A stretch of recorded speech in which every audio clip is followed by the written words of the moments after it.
أعوذ بالله من الشيطان الرجيم بسم الله الرحمن الرحيم Assalamualaikum warahmatullahi wabarakatuh. Bapak Ibu jamaah Masjid Al-Muhajirin yang berhadir pada malam hari ini, mari sama kita memperbanyak puji tetap seiringan syukur kehadiran Allah yang senantiasa masih melimpahkan rahmat dan nikmatnya kepada kita. Pada malam hari ini kita kembali dapat berkumpul melaksanakan kegiatan rutinitas kita, kajian rutin pada setiap Rabu di malam Kamis. Moga-moga kehadiran kita pada malam hari ini Allah Subhanahu wa Ta'ala tetap mencatat sebagai ibadah. Amin ya Rabbal Alamin. Dan mudah-mudahan kita yang berhadir pada malam hari ini tetap senantiasa istiqamah dan mujahadah dalam melaksanakan kegiatan kajian rutin kita. Dan mudah-mudahan Bapak dan Ibu tidak lupa untuk memasang niat iktikaf agar duduk kita Allah catat sebagai duduk ibadah. Nawaitul i'tikaf li hadzal masjid sunnatan alayya lillahi ta'ala. Aku niat beriktikaf di ini masjid sunat atasku karena Allah Ta'ala. Mudah-mudahan besok Pak, masjid yang kita duduk ini akan memberikan kesaksian bahwa kita hadir pada hari ini semuanya orang yang baik. Amin ya Rabbal Alamin. Salawat dan salam tetap senantiasa tertuju kepada yang mulia Rasulullah Muhammad. Allahumma shalli ala sayyidina Muhammad. Mudah-mudahan dengan kita memperbanyak bersalawat kepada beliau, kita termasuk orang-orang yang tetap senantiasa kelak mendapatkan syafaatul uzma. Amin ya Allah, amin ya Rabbal Alamin. Bapak Ibu, pada pertemuan minggu yang lalu kita telah berbicara berkaitan dengan tuntutan bagi seorang mukallaf, tidak dibedakan apakah laki-laki atau perempuan, untuk menuntut ilmu tauhid, ilmu kalam, ilmu usuluddin. Siapapun mereka Pak, tanda kutip syaratnya mukallaf, hukumnya wajib. Tapi jika tidak mukallaf, tidak ada tuntutan secara pribadi, tapi orang tua punya kewajiban agar anaknya mulai belajar ilmu tauhid. Syarat mutlaknya mukallaf. Itu yang kita sampaikan pada minggu yang lalu. Wa yaftaridu ta'allumuhu ala kulli mukallafin min zakarin wa unsa. Wajib mempelajari ilmu tauhid atas tiap-tiap mukallaf min zakarin wa unsa, laki-laki atau perempuan. Jadi kalimat ta'allum itu bermakna lil istimrar, terus menerus, selama tidak ada uzur syar'i. Kalimat ta'allum itu bermakna continue. Ta'allama ya ta'allamu ta'alluman, continue Bu, nggak ada batas usia Pak. Nah, semua yang hadir pada malam hari ini semuanya mukallaf ini Pak, kecuali uzur syar'i, baru ada keringanan Pak untuk tidak hadir di majelis ilmu kalam. Coba ya. Jadi ini bukan tuntutan ringan. Makanya Ustadz bilang kemarin, endingnya nanti Pak syakaratul maut. Itu yang pesan Allah dalam Al-Quran surah Al-Imran ayat 101. Ya ayyuhalladzina amanu taqullaha haqqa tuqatih wa la tamutunna illa wa antum muslimun. Orang beriman tuh dituntut hanya takut kepada Allah. Kan? Berarti kalau ada orang beriman yang tanda kutip ada yang lebih ditakutinya selain daripada Allah, Pak, bermasalah imannya itu, Pak. Kita yang hadir malam hari ini, Bapak ini, Bu, kalau di hati kita masih ada yang kita takuti selain daripada Allah, bermasalah Pak iman kita, Pak. Takut lapar, ya, takut miskin, takut nggak populer, takut nggak dikenal, ya, takut. Ini bermasalah Pak imannya. Jadi kita dituntut hanya takut kepada Allah. Jika muncul rasa ketakutan selain daripada Allah, cepat Pak istighfar. Minta ampun kepada Allah, Bu. Ya, jangan takut masih wallah selain daripada Allah. Betul-betul hanya takut kepada Allah. Coba, jangan takut selain daripada Allah. Kemudian wala tamutunna illa wa antum, jangan mati kecuali mati dalam keadaan Islam. Tapi kalau Bapak cross check dalam tafsir jalan lain, muslimun bimana al-muwahhidun, jangan mati kecuali dalam keadaan mentauhidkan Allah. Kan iman Pak kan? La ilaha illallah. Itu tuntutan hukum seperti itu. Jangan sampai endingnya nanti Pak mati masih wallah. Berarti kan mungkin kasus ini ada Pak. Kasus ada, mungkin sejarah ada. Orang yang mati dalam keadaan tidak bertuhankan kepada Allah. Mungkin kita tahu dulu di Islam. Endingnya Pak, tidak bertuhankan kepada Allah. Matinya. Ada Pak kan? Ada enggak? Ada. Coba Bu, hati-hati. Jadi Allah sudah ingatkan. Jangan sampai. Makanya itulah tuntutannya tadi Pak. Wajib mempelajari ilmu tauhid atas tiap-tiap mukallaf, laki-laki atau perempuan. Min lil bayan. Selain dia harful jar, min bimakna lil bayan, bukan litaba'id.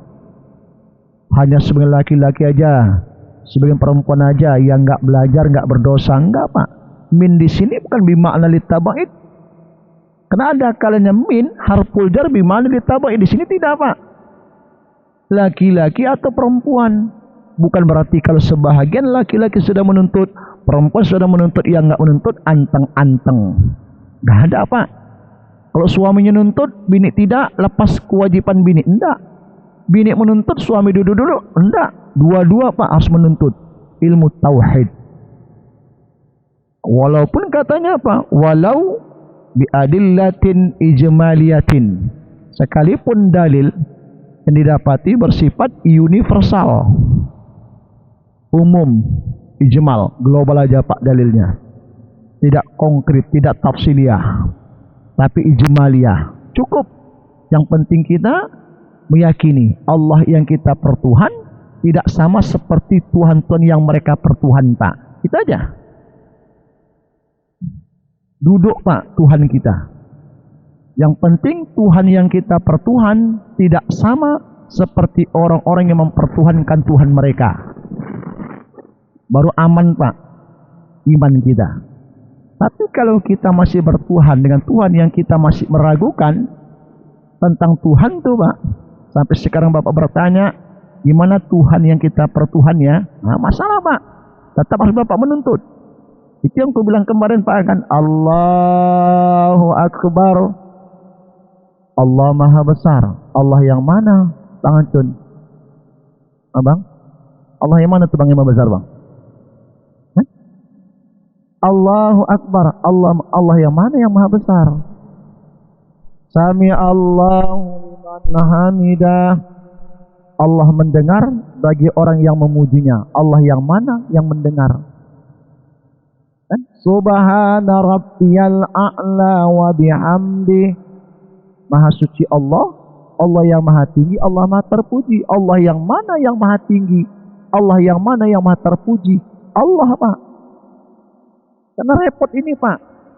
yang kita dituntut untuk mengimaninya, yang kita nggak bisa melihat, yang kita nggak pernah ketemu, tapi kita dituntut untuk meyakini tentang adanya. Kan payah nih Pak. Sedangkan yang nampak pun terkadang Pak Bapak bisa beralibi, bisa ragu, iya enggak. Bapak Ibu jalan di sepertiga malam, tiba-tiba Bu nampak bayang-bayang goyang-goyang. Bapak ragu, plastik atau hantu, plastik atau hantu. Nah, macam-macam plastik, macam-macam hantu. Lari, kata ibu. Padahal Pak indikasinya ada itu Pak. Ada nggak terjadi seperti itu Kelly? Ada kan? Jadi yang nampak aja bayang-bayangnya Pak, Bapak ragu antara hantu sama plastik. Ini dituntut untuk kita percayai yang sampai hari ini Bapak dan Ibu, tanda kutip wujudnya Pak kita belum pernah lihat Pak. Tapi kita dituntut untuk mempercayainya. Walaupun pada akhirnya nanti Pak Bu kita ketemu. Ibadur Rahman itu Pak, satu di antara kehebatannya apa? Wa yulaqawna fiha tahiyatan wa salama. Mereka nanti akan dipertemukan kepada Allah sebagai bentuk penghormatan wasallama dan bentuk taslim Allah kepada kita. Bakal ketemu Pak, cuma nanti endingnya. Tapi kan nggak semuanya orang Pak bisa ketemu kepada Allah. Kalau tipikal kita ini mudah-mudahan lah pahit. Kalau tipikal ibu, insya Allah pahit. Kalau di dunia aja Pak bertasbih aja udah malas, berzikir nggak mau, baca Al-Quran Ramadan setahun sekali, itu pun Ramadan pertama. Seumur nggak pernah menghatamkan Al-Quran.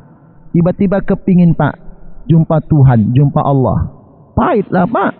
Sedangkan yang bertasbih Subhanallah, Subhanallah, Subhanallah, La ilaha illallah, Allah, Huwa, Hu, baca Al-Quran, puasa belum tentu Pak.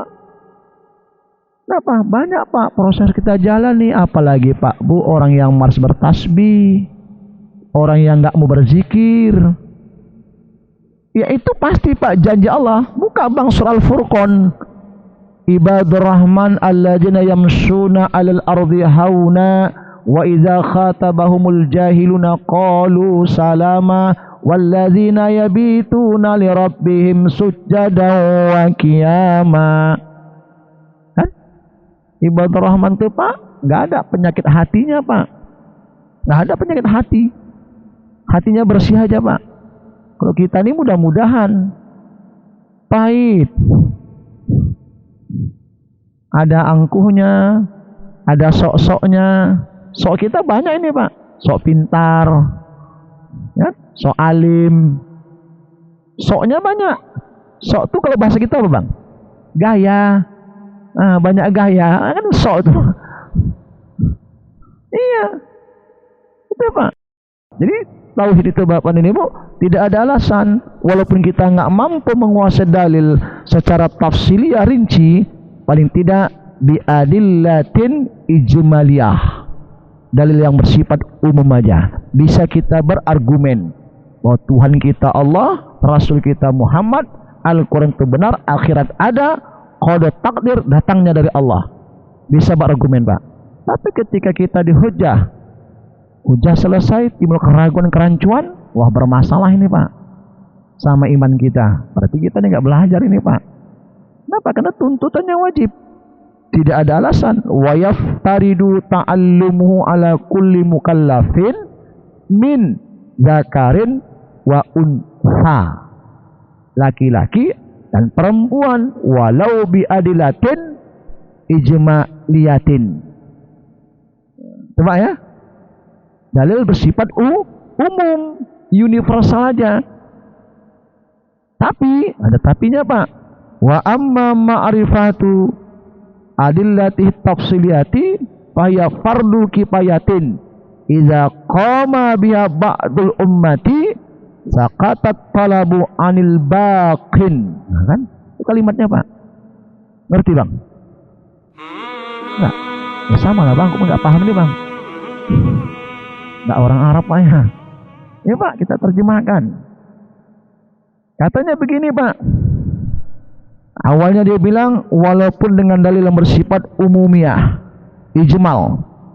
Tapi adapun mengenal dalil-dalilnya secara rinci, fahiya fardu kifayatin. Hukumnya fardu kifayah. Jadi mengenal dasar dalam berargumen, mengedepankan alasan dan hujah untuk sebuah keyakinan secara tafsiliyah, itu pak hukumnya fardu kifayah. Artinya apa?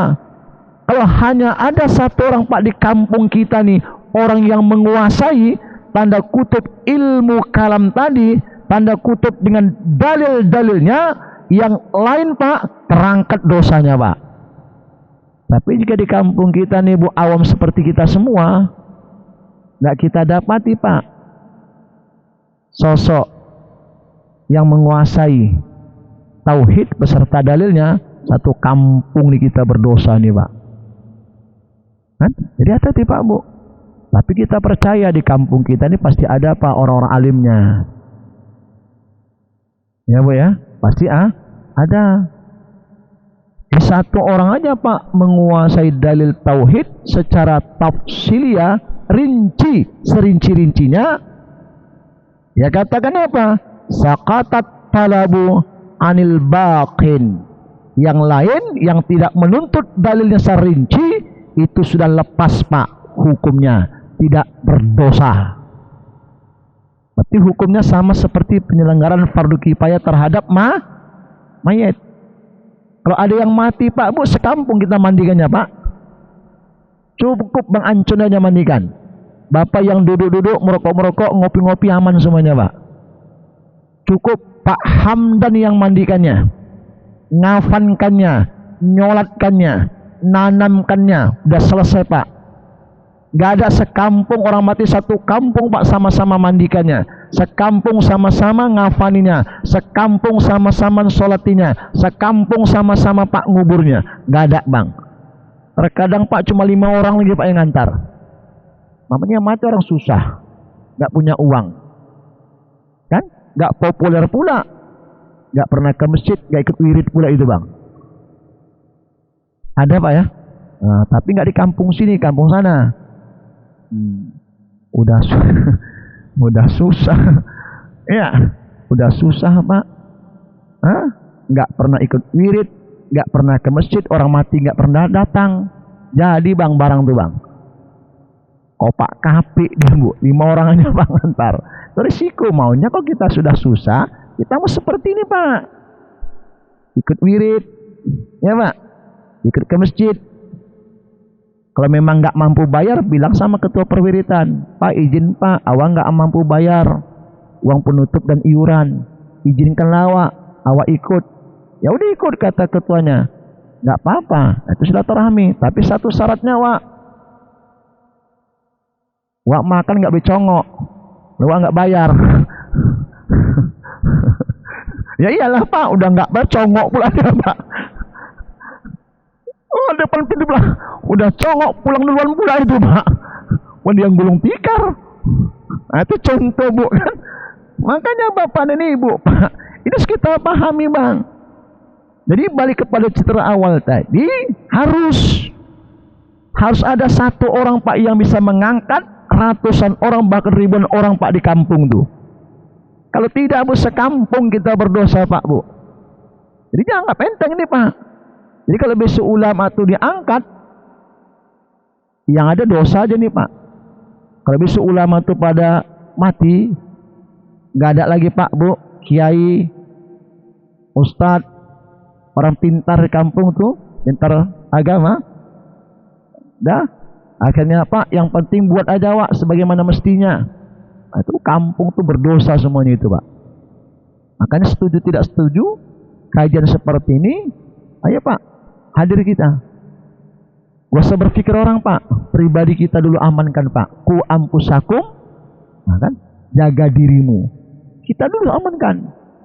Nanti ngajak orang susah pak, orang nggak mau, orang marah, awas sakit hati. Hati awal belum siap untuk disakiti, dosa. Hati kita ini belum kuat ini Pak. Ya Bu ya. Hati kita rawan Pak Bu. Dengar cakap sikit tersinggung. Kan? Tersinggung tuh Pak Bu, itu bentuk kerawanan hati kita itu Pak. Berarti hati kita belum tangguh. Hati yang tangguh itu Pak, hanya Allah ya udah. Seperti Muhammad tuh Pak, dipukuli, ya, dimaki, ya. Sakit hati Nabi Bang? Enggak. Dikeroyok rame-rame pun Nabi enggak marah Pak. Malaikat datang kepada Muhammad, apa yang kita Muhammad? Para kampung nih, kita bombardir. Oh jangan kata Nabi. Allah mahdi qaumi fa innahum la ya'lamun. Kasih hidayah kepada mereka karena mereka itu belum mengerti.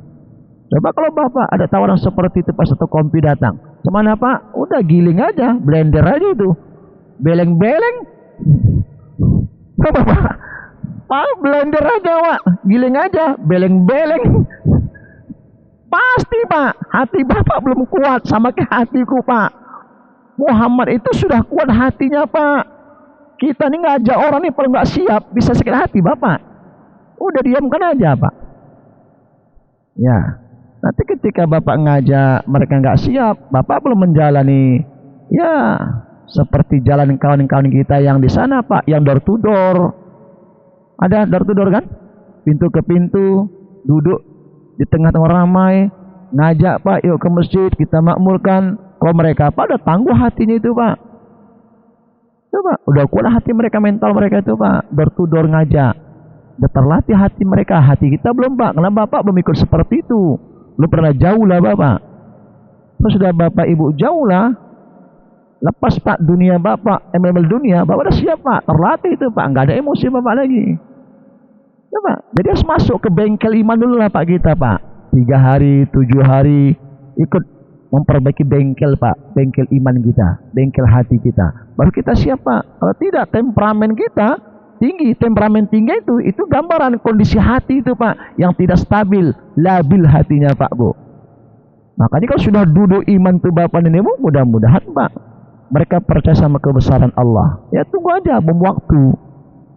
Itu kan? Makanya nabi-nabi coba tengok Bu kan, diuji terus Pak Bu kan, iman mereka diuji kan. Coba Nabi Ibrahim tuh Pak Bu, dari ayahnya, ya, Nuh dari anaknya, ya Pak.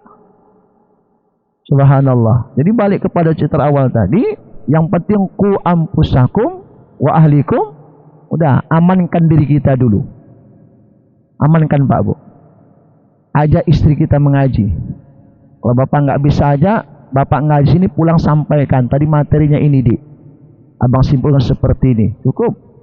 Mungkin Bapak tipikal yang punya pendapat istri nggak boleh ke masjid. Ya, istri dipingit aja di rumah. Tapi kalau ke Bukit Lawang pergi. Nah, itu Pak susahnya. Ke masjid dipingit. Tapi mandi-mandi boleh, shopping boleh. Kan terlalu nih Pak Bu. Ke masjid dipingit. Tapi kalau jalan-jalan ke pemandian bebas. Awak kan bingung juga apa dengan Bapak nih punya pendapat seperti itu. Nggak boleh ke masjid ya. Banyak fitnahnya. Jadi kalau ke mall nggak ada fitnahnya. Mandi-mandi nggak ada fitnahnya. Pak jangan. Biar istri itu mengaji. Karena kita nggak sanggup mengajari istri. Bawa istri kemari. Suruh dengar. Nggak apa-apa. Walaupun nggak paham. Yang penting duduk punya nawa itu. Walaupun begitu sampai ngangguk dia jadilah Pak Bu. Ngangguknya itu. Tanda paham itu. Jadilah. Yang penting mau duduk Bu. Paham Pak? Ini melepas hukum tadi nih Pak. Jangan sampai hukum itu Pak mental ke Bapak nanti. Pertanggungjawaban di hadapan Allah. Pernahkah kau ajarkan istrimu akan ilmu tauhid? Enggak pernah Tuhan. Kau suruh enggak juga. Kau ajak enggak juga. Waduh kata Tuhan gimana ini pertanggungjawabannya? Kullukum ra'in wa kullu ra'in mas'ulun an ra'iyati. Setiap kami itu adalah pemimpin dan tiap pemimpin akan diminta pertanggungjawaban tentang kepemimpinannya. Diminta pertanggungjawaban Pak. Berbahagialah Bapak yang bisa bawa istri ngaji kemari Pak. Kalau tidak jadi masalah Pak Bu. Kau Pak KP besok Pak di akhirat awak. Awak pemimpin untuk keluarga. Kita sibuk cari dunia. datang ustaz kita nggak mampu, ayo itu ada datang. Selamat Bapak. Nah, ini Pak, makanya kita harus pahami. Jadi mengkaji seperti ini bukan sederhana ini Pak, tuntutannya wajib. Maka saya bilang, ku ampusakum wa ahlikum naro. Udah pikirkan dirimu dan keluargamu saja. Nah, walaupun jujur, tuntutan mengajak itu bukan tanggung jawab ustadz semata. Itu pemahaman yang salah Bapak. Bapak digiring kepada pemahaman yang salah. Seolah-olah tanggung jawab para kiai memintarkan umat, mengingat umat. Tidak Pak, buka surah Al-Imran. Wal takum minkum ummatu yad'una ilal khair wa ya'muruna bil ma'ruf wa yanhauna 'anil. Akan jelas Pak, tanggung jawab kita semuanya. Jangan dipelintir-pelintir. Ah, ini tanggung jawab ustaz. Bukan ada kata Al-Quran ustaz. Wal takum minkum ummatu yad'una ilal khair. Hendaklah ada sekelompok daripada umat di antara kamu yang mengajak orang-orang untuk kebaikan. Jelas Pak. Jadi kalau ada yang mempelintir tanggung jawab para kiai, itu tafsir sesat itu Pak. Tanggung jawab kita bersama. Kan dia bilang hadis Rasulullah, man ra'a minkum mungkaran falyughayyir biyadihi. Ada Pak, pak-paknya. Orang yang punya kekuasaan, punya tanggung jawab untuk merubah yang mungkar. Tak bisa dengan kekuasaan, babilisani dengan mulut, tak bisa pakai mulut, pakai fadzalika at'aful iman. Hati itu telah selemah-lemah iman. Artinya apa? Tanggung jawab kita bersama Pak. Jadi bebankan nanti Pak. Oh, ini tanggung jawab ustaz memintarkannya. Enggak. Kalau ustaz punya beban seperti itu, kewajiban Bapak Ibu paksa umat nih Pak untuk hadir di pengajian. Kita terkadang tidak Pak kan? Umat tidak dipasang Tuhan ke pengajian, makanya umat usahakan sama manusia, sama Tuhan pun terkadang Pak umat nggak takut. Jadi manusia itu hidup kalau tidak ada ditakutinya Pak, sampai kapan nggak akan pernah maju itu Pak. Kenapa? Mau takut sama Tuhan? Tuhan yang mana Pak? Dia nggak kenal Tuhan. Yang dia kenal hantu Pak. Lebih tahu sama hantu dia Bang daripada sama Tuhan. Nah balik Bapak dan Ibu kepada citra awal. Jadi katanya apa Pak? Idza qama biha ba'dul ummati saqata 'anil baqin. Jika sebahagian orang ada yang bisa menguasai ilmu tauhid dengan dalil-dalil yang bersifat tafsiliyah, rinci serinci-rincinya, saqatat talabu al-baqin. Coba ya, habis itu masalah hukum. Lanjut. Apa kata lagi Pak? Was-sahihu anna man qalada ghairahu fil aqaidit tiniyati bi ayya'taqidaha i'tikadan jaziman layak balu syak wa taraddud yakunu imanuhu sahihan walakinnahu yakunu asiman bitarkin nazri bil adillati in kana qadiran ala zalik. Nah, ini dia Pak kalimatnya. Jadi katanya apa? Wasahi anna man qalada ghairahu. Ada tipikal manusia dalam bertauhid ini Pak, tauhid ikut-ikutan. Jadi sendiri bilang Pak, tauhid turunan. Lahir dari keluarga Islam. Bapaknya Islam, kakeknya Islam, keluarga Ada enggak tuh Pak? Tapi dia nggak pernah mau tahu Pak Bu tentang masalah ketuhanan. Tapi Pak duduk keyakinannya. Apapun kau kasih ke aku agar kau murtad dari agamaku, katanya Pak Bu. Nggak akan bisa. Sekalipun kau dudukkan di depanku Alphard 1 biji, mobil paling elit, kereta paling bagus, rumah paling cantik, uang 1 koper, untuk kau tukar imanku. Nih, walaupun aku dan gitu Bang kan, gak pernah belajar tentang tauhid, tapi duduk keyakinannya Bapak dan Ibu. Katanya apa Pak? Tidak ada menerima keraguan di hatinya tentang Allah Tuhannya, Muhammad Rasulnya, Al-Quran kitabnya. Ya, Al-Quran kitabnya, Ka'bah kiblatnya, orang mukmin saudaranya. Tidak ada keraguan Pak di dalam hatinya sama sekali. Tapi tipikal imannya kalat. Ya, iman ikut-ikutan. Kholat itu bu, beriman tanpa dasar, beriman tanpa dalil. Percaya aja dia pak. Cuma ditanya tentang Tuhan kepunya gimana, nggak tahu, pokoknya aku percaya Allah Tuhanku, habis. Usah kau tanya-tanya itu. Semenjak nenekku dulu Allah Tuhanku, Muhammad Rasulku. Apapun kau tahu, yang penting itulah Tuhanku. Ini namanya taklid pak, iman taklid. Ada iman itu iman tatbi. Tatbi itu kayak kita nih pak. Dasar iman ada sama kita, kita belajar pak, ingin memperkuat keimanan kita. Toh, kalaupun seandainya orang menghujah tentang keimanan kita, kita masih bisa pak, berargumen. Nah pak, kalau taklid itu nggak bisa sama sekali pak, nihil. Memang iman warisan, iman turunan. Walaupun dia yakin Allah Tuhannya, Muhammad Rasulnya, tidak bisa dia berhujah dengan keyakinannya. Ya, ini namanya i'tikad dan jaziman. I'tikad yang putus, ini katanya apa pak? Yakunu imanu soihan, imannya tetap dipandang iman yang benar, walakinnahu yakunu asiman bitarkin nazri, hukumnya tetap berdosa karena dia kena bitarkin nazri, mengabaikan tuntutan untuk mencari tahu. Itu namanya iman taklid. Jadi iman taklid itu bu, iman ikut-ikutan. Namanya taklid ya, beda sama tatbi. Iman ittiba. Iman ittiba itu pak bu, dia beriman, tapi iman yang diimaninya ada dasar ilmunya. Paham pak? Ittiba dan taklid. Makanya ada bahasa jangan taklid buta. Taklid buta ada pak, sholat dia pak, tapi nggak tahu ilmu sholat. Ada nggak pak? Ada. Ya pak kan? Berwudu aja dia pak, yang penting basah tangannya pak. Mana batas wudu itu dia nggak mau tahu. Yang penting basah tangan, basah muka. Pokoknya kan muka pak, ini penjelasan pak. Kan? Ada pak. Ibadah ikut-ikutan. Nah, itu namanya taklid. Ya sholat, tapi sholat ikut-ikutan pak, nggak punya dasar ilmu. Sama kayak iman tadi. Iman ikut-ikutan, yang penting Allah Tuhanku. Itu gue bilang tadi pak, Tuhan yang mana Tuhanmu? Apakah sama seperti Tuhan mereka? Oh tidak. Tuhan yang kufur Tuhan itu Tuhannya wajibul wujud. Tuhan yang wajib adanya.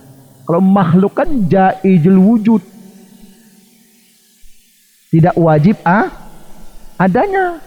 Kalau kita pak jaiz, ada kita, belum tentu ada bapak, ada mama, ada anak. Pasti bang, kalau orang kawin itu beranak kan jaizul. Tuhan itu nggak bergantung pak. Itulah Tuhan kita bu, yang wajib wujud, yang wujudnya tidak bersandar dan tidak bergantung kepada segala sesuatu. Tapi kalau adanya alam nih pak, bergantung.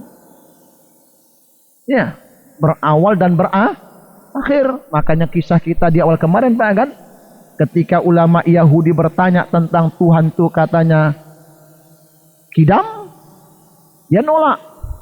Nah, dalam logika berpikirnya pak, setiap yang dahulu pasti ada yang mendahuluinya. Bapak itu yang mendahului kita. Sebelum bapak pasti ada, namanya kakek.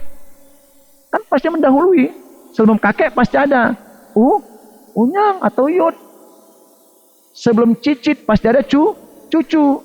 Sebelum cucu pasti ada anak. Itu pak, logika berpikirnya. Tapi kan Tuhan tidak seperti itu. Maha suci Allah pak dari tuduhan seperti itu. Allah tuh nggak seperti itu.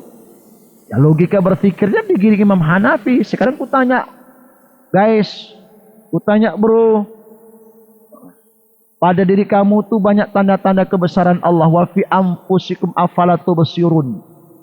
Pada diri kamu tuh banyak tanda-tanda kebesaran Allah. Kenapa nggak kau lihat? Jika kau lihat dirimu nampak kebesaran Allah, takkan mungkin kau sekutukan Allah. Kenapa? Karena kau sudah kenal pada dirimu tentang adanya Allah. Ya jelas lah bang, kalau kita kaji kulit nih bang, ini kulit, ini kulit, ini kulit. Coba tanya pak sama dokter, pasti nggak sama kulit kita nih bang, antara kulit muka sama kulit tangan. Ya bang kan? Sama kulitnya bang? Beda tuh pak. Itu masalah kulit. Itu masih kulit. Wafi ampusikum apalah tuh besirun. jika jujur kita melakukan eksperimen terhadap diri kita, banyak sekali tanda-tanda kebesaran Allah. Kenapa enggak kau tengok, kata Allah, afala tubsirun. Makanya aku bilang sama bapak dan ibu, ketika kita belajar tentang masalah sifat ketuhanan, sifat Tuhan disebut basar. Basar melihat. Kenapa tidak dibilang nazar? Kenapa tidak dibilang ro'yun? Nazrun melihat, ro'yun melihat, basarun juga melihat. Tapi kenapa dibilang sifat Tuhan itu basar? Kenapa tidak nazrun? Kan? Iya, nazrun melihat, basarun melihat, ro'yun juga melihat. Tapi kenapa tidak ro'yun? Ada apa sama kalimat basar? Saya melihat Pak Bu. Kata Hanafi, guys, coba kau angkat tanganmu guys. Dia angkat.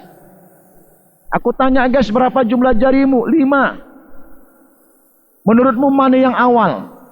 Jempol, akhir, jentik. Oke guys. Guys bilang tadi, tetap ada yang mengawalinya. Kalau guys berkeyakinan jempol merupakan jari yang awal, ku tanya guys, mana yang mendahului jempol? Apa yang mendahulunya bang? Ini aja pun guys gak bisa jawab katanya. Kenapa Tuhan gak yakin? Kalau Allah yang kita pertuan, yang kita pertuan itu tidak ada yang mendahulunya. Sedangkan jempol aja pun yang guys katakan awal, tunjukkan samaku mana yang mendahului jempol. Gak sanggup dia Pak. Percaya guys kan? Gak selamanya guys kan? Yang guys tuduh awal pasti ada yang mengawalinya. Ternyata jempol tidak ada yang mengawalinya. Cuman jempol ini kan makhluk hudus. Apa hudus? Tuhan tuh kodim. Bapak Ibu, alam hudus, baharu. Kalau Allah tuh kodim, kita baharu. Apa arti baharu? Berubah, ubah. Nenek pernah nggak gadis? Pernah. Sekarang kan berubah. Dulu lesung nenek sini kan? Sekarang di mana-mana lesungnya udah. Dulu bang, cuma sini lesungnya. Sekarang sini belesung, sini belesung. Nama lesung tuh Pak. Itulah si baharu itu Pak. Dulu ketat, sekarang kendor. Kan baharu Pak. Itulah hudus. Jadi yang hudus aja pun guys gak bisa tunjukkan. Tapi guys percaya bahwa tidak ada yang mendahului jempol. Kenapa sama Tuhan guys gak percaya? Menungpak ulama Yahudi tadi. 3 pertanyaannya, 3 Pak dikikis habis Imam Abu Hanifah. Syahadat Bu. Si ulama Yahudi tadi. Asyhadu an la ilaha illallah wa asyhadu anna Muhammadar Rasulullah. Nanti cross check Pak. Kisah ini dalam kitab Aqidatun Najin. Karangan Asy-Syaikh Zainal Abidin Al-Fatani kitab tersebut. Itu di lembar-lembar utama itu citranya masalah iman. Jadi memang Pak, nanti kita belajar. Makanya bicara tentang iman nih Pak, kita tidak hanya bisa mengedepankan dalil Al-Quran semata. Karena butuh Pak penterjemahan akal. Maka ada hukum nakli, ada hukum akli. Ada hukum Al-Quran, ada hukum akal. Akal menganalogikan. Memberikan pemahaman-pemahaman mentera Al-Quran. Akhirnya mereka bisa terima dan bisa mereka percaya. Makanya keimanan itu nggak boleh goyah Pak ya. Waktu juga Pak yang membatasi kita. Insya Allah kita ketemu kembali pada minggu akan datang. Semoga panjang umur, sehat badan. Billahi hidayah. Assalamualaikum warahmatullahi wabarakatuh.